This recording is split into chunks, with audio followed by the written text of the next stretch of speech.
Assalamualaikum warahmatullahi wabarakatuh. Nama saya Kartika Kumalasari dari kelas manajemen 7B dengan NIM 171510076. Di sini saya akan mempresentasikan tentang studi kelayakan bisnis saya yang telah saya ajukan terlebih dahulu dan ditinjau dari 9 aspek studi kelayakan bisnis. Yang pertama yaitu aspek yuridis. Di sini, bentuk badan usaha yang saya pilih yaitu bentuk badan usaha perseorangan, di mana badan perseorangan ini dimiliki satu orang pemilik, yaitu saya sebagai pemilik bisnis ini. Dan bisnis yang dijalankan atau bisnis yang dipilih yaitu bisnis konveksi, karena saya rasa bisnis konveksi ini memiliki potensi yang baik jika dikembangkan dan dikelola dengan baik di lokasi yang sudah saya pilih. Dan bisnis konveksi ini saya namakan Kartika Fashion. Untuk perizinannya sendiri, karena bisnis ini masih relatif kecil, tidak memiliki syarat khusus untuk mendirikan usaha Kartika Fashion ini. Dan aspek kedua yaitu aspek teknis dan teknologis. Di sini mencakup lokasi usaha. Lokasi usaha yang saya pilih berada di Desa Sukaraja, Kecamatan Buaya Madang, Ogan Komering, Ulu Timur. Kenapa lokasi ini saya pilih? Karena untuk ketersediaan bahan baku, transportasi, energi listrik, air, dan lain-lain sudah cukup menunjang untuk berdirinya Kartika Fashion itu sendiri, sehingga tidak merasa sulit untuk melakukan produksi. Dan untuk tata letaknya, Kartika Fashion memiliki beberapa ruangan. Ruangan untuk menjahit, ruangan untuk menyetrika, dan ruangan untuk pemotongan bahan, dan ruangan untuk menerima tamu untuk melakukan pemesanan, dan ada juga ruangan untuk gudang. Dan schedule kegiatan produksi sendiri yaitu dimulai dari jam 8 sampai dengan jam 4 sore. Untuk waktu istirahat, sholat, dan makan itu menyesuaikan antara jam 12 sampai jam 1. Aspek yang ketiga yaitu aspek pasar. Di sini fashion tidak pernah mengalami penurunan, bahkan fashion selalu mengalami perkembangan sesuai dengan tren-tren yang telah berlaku. Karena fashion merupakan kebutuhan masyarakat dari sisi permintaan dan penawarannya. Untuk permintaan, Kartika Fashion mengestimasikan sekitar 17.500 untuk setiap periodenya. Namun dari sisi penawaran ada dua. Yang pertama yaitu penjahit rimba dengan sekitar 13.000 permintaan dan Aura Production dengan sekitar 16.000 permintaan. Untuk konsumen yang potensial dari Kartika Fashion sendiri yaitu usia dari 8 sampai 50 tahun. Untuk usia 8 sampai 17 tahun itu didominasi kaum pelajar yang biasanya melakukan pemesanan untuk seragam sekolah. Namun usia 17 tahun sampai 50 tahun itu didominasi oleh komunitas, perseorangan, atau instansi. Dan aspek yang keempat yaitu aspek finansial. Di sini, investasi awal yang dibutuhkan untuk membangun Kartika Fashion yaitu sekitar 165 juta rupiah. Ini digunakan untuk membeli bahan-bahan, peralatan, dan lain-lain.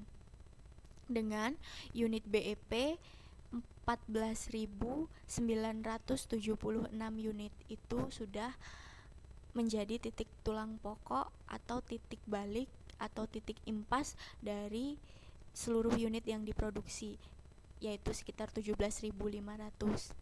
Dan aspek yang kelima yaitu aspek organisasional. Di sini Kartika Fashion memiliki 6 karyawan dengan pembagian tugas masing-masing. Dan Kartika Fashion ini dipimpin oleh saya sendiri sebagai pemiliknya, dan 6 orang itu dibagi menjadi penjahit, pemotong, dan penyetrika atau 1 penjaga.